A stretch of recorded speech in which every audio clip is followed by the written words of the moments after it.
इस संगोष्ठी के आयोजक अमरजीत गौतम जी को बहुत बहुत साधुवाद, शुभकामनाएं कि आपने ये कार्यक्रम आयोजित किया और ऐसी छोटी छोटी संगोष्ठी हमें बहुत अधिक प्रेरणा देंगी। सर्वप्रथम अपने देश की प्रथम महिला शिक्षिका माँ सावित्रीबाई फुले को सादर नमन। गणतंत्र दिवस की पूर्व संध्या पर आप सभी को हार्दिक शुभकामनाएं। कल हमारा भारतीय संविधान लागू हुआ था, उसी के उपलक्ष्य में कल हम गणतंत्र दिवस मना रहे हैं। आप सभी को हार्दिक शुभकामनाएं। हमारे बीच जिले के कोषाध्यक्ष प्राथमिक शिक्षक संघ संजय गौतम जी, उमाशंकर भास्कर जी जो उस क्षेत्र में अकेले विद्यालय में लड़ रहे हैं, मनिंद्र कुमार जी अपने जिला संयुक्त मंत्री जूनियर शिक्षक संघ, दिनेश जी, भाई मनोज जी माइनॉरिटी बाहुल्य क्षेत्र में काफ़ी जागृति लाए हैं, और अपने संकुल शिक्षक भाई अशोक सोनकर जी, और विधायिका जी के गांव में पढ़ाने वाले भाई संदीप जी, और अपने भाई विपिन जी, नारी शक्ति। बहुत अच्छा लग रहा है कि आप लोग इस आयोजन में आज समय दिए हैं। जैसा कि विषय है शैक्षिक उन्नयन में अभिभावक की भूमिका। हम सभी जितने लोग बैठे हैं मोस्टली प्राइमरी स्कूल से ही पढ़े होंगे, और मोस्टली अपने गार्जियन या तो कम पढ़े लिखे होंगे या तो अनपढ़ रहे होंगे, ठीक है। लेकिन जो अनुशासन हमारे अभिभावकों ने हम पर बना रखा था, शायद आज हम वो अनुशासन अपने बच्चों पे नहीं बना पा रहे हैं, ठीक है। कारण उसका कई कारण है। मोस्टली मेन कारण है कि हमारा समय ना दे पाना। हम बच्चों के साथ समय नहीं दे पा रहे हैं। कभी कभी होता था कि बच्चे, हम लोग बैठते थे शाम को, माता पिता बैठते थे, सब लोग पूरा परिवार एकत्र होता था, साथ में खाना खाते थे। आज हम इतना आधुनिक हो गए हैं कि हर बच्चे के लिए एक अलग कमरा बना दिए हैं। वो बच्चा अलग कमरे में रह रहा है, क्या कर रहा है हमसे कोई मतलब नहीं है, बस हमें रिजल्ट चाहिए, ठीक है। हमने उसको उसके हाल पे छोड़ दिया, कोचिंग करवा दिया है, सारी सुविधाएं दे दी हैं। एक पेंसिल मांगता है, पूरी पैकेट पेंसिल ला के देते हैं। क्यों? कोचिंग करवा दिए। भाई हम इतने पढ़े लिखे हैं, हम समय क्यों नहीं दे पा रहे हैं? भाई हमारे सामने क्या मजबूरी है? और एक और दुश्मन आ गया है, मोबाइल, ठीक है। भाई खुद तो हमारा दुश्मन है, बच्चों का भी दुश्मन बनाया है हमने। ऑनलाइन कोचिंग के नाम पर बच्चों को मोबाइल दिया जा रहा है, और दिया जा रहा है सही से मॉनिटरिंग नहीं की जा रही है। मॉनिटरिंग करना बहुत आवश्यक है, मोबाइल देना गलत नहीं है, लेकिन समय समय पर हम मॉनिटरिंग करें उनकी। मोबाइल कभी कभी खंगा लें उनकी बिना बताए हुए क्या चल रहा है मोबाइल में। बच्चे चुपचाप पढ़ रहे हैं तो चुपचाप पीछे से जाकर देखें कि बच्चा पढ़ क्या रहा है हमारा। समय समय पर कॉपी किताब उनकी चेक करें।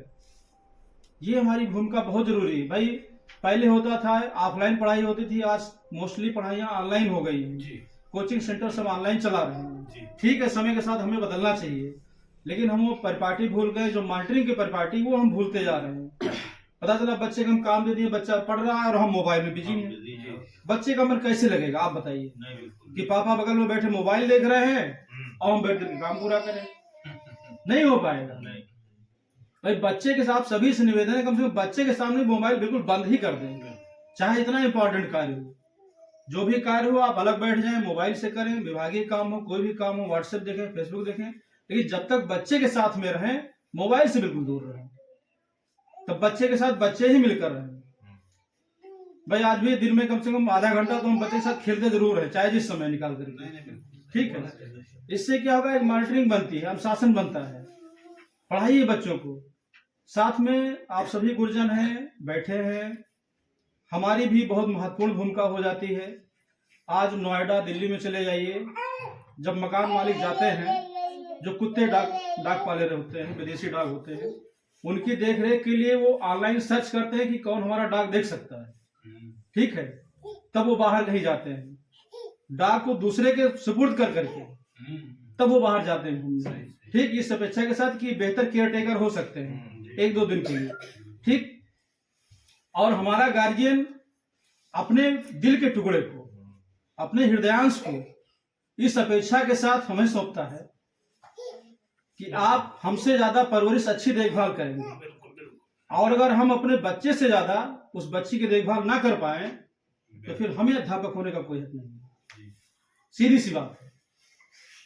भाई गार्जियन जो बच्चे को स्कूल छोड़ता है वो इसी उम्मीद से छोड़ता है कि ये हमसे बेहतर अनुशासन, बेहतर शिक्षा दे पाएंगे, बेहतर प्यार दे पाएंगे, बेहतर मार्गदर्शन दे पाएंगे।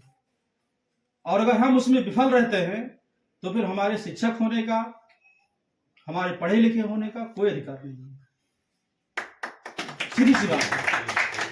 भाई हम भी केंद्रीय विद्यालय में बच्चों को पढ़ाते हैं, प्राइवेट स्कूलों में पढ़ाते हैं, किस उम्मीद से पढ़ाते हैं?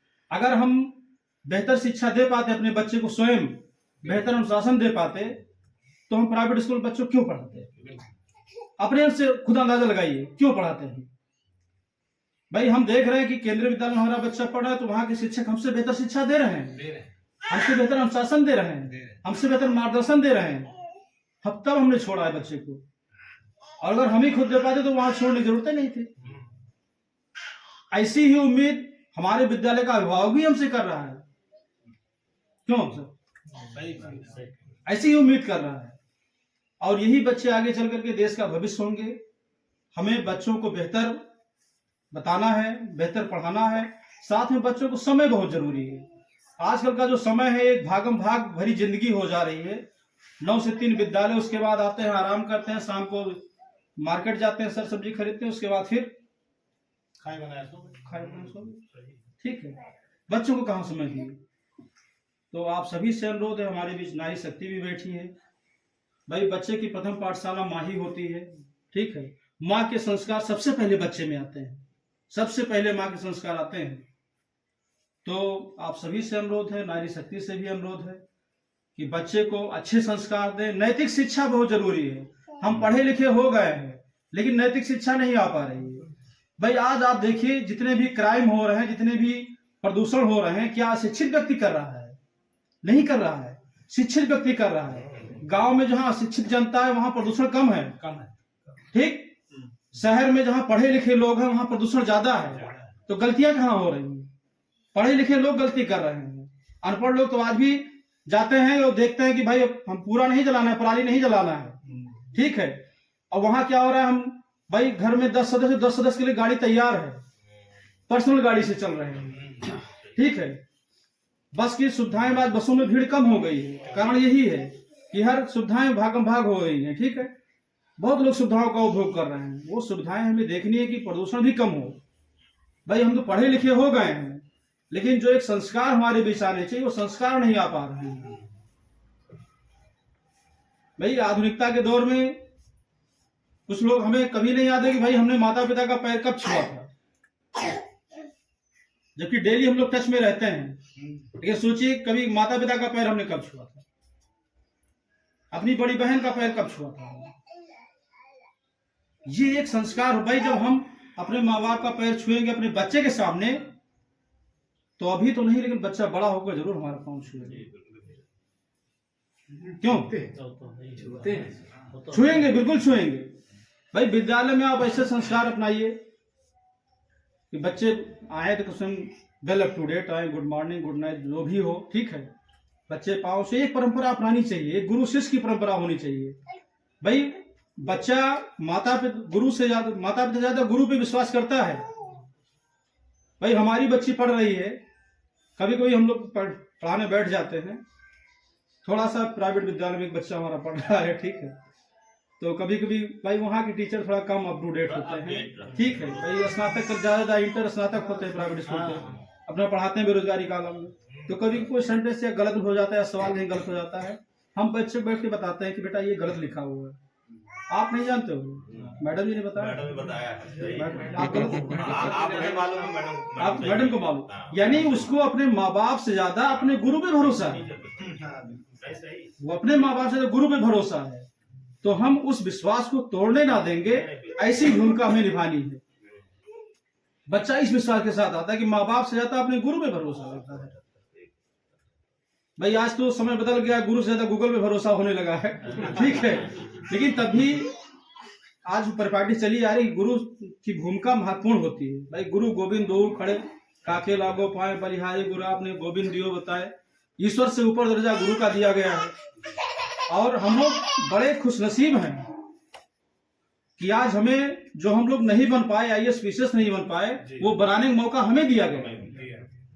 भाई हम चाहे तो डकैत पैदा कर सकते हैं, हम चाहे तो आईएएस पैदा कर सकते हैं, ये सब हमारे हाथों में है। क्यों भाई, पूरी रचना हमारे हाथ में। हमें तो एक कच्चा घड़ा दिया गया है, उसको सुराही बनाना या चिलम बनाना ये हमारे हाथ में है। सुराही बनाना या चिलम बनाना ये हमारे हाथ में है। तो सोचना हमें ये है कि हम बच्चे को सुराही का रूप दें और आगे बढ़ें। साथ ही आप सभी को गणतंत्र दिवस की पूर्व संध्या पर एक बार पुनः शुभकामनाएं। जय भीम, जय भारत, जय हिंद।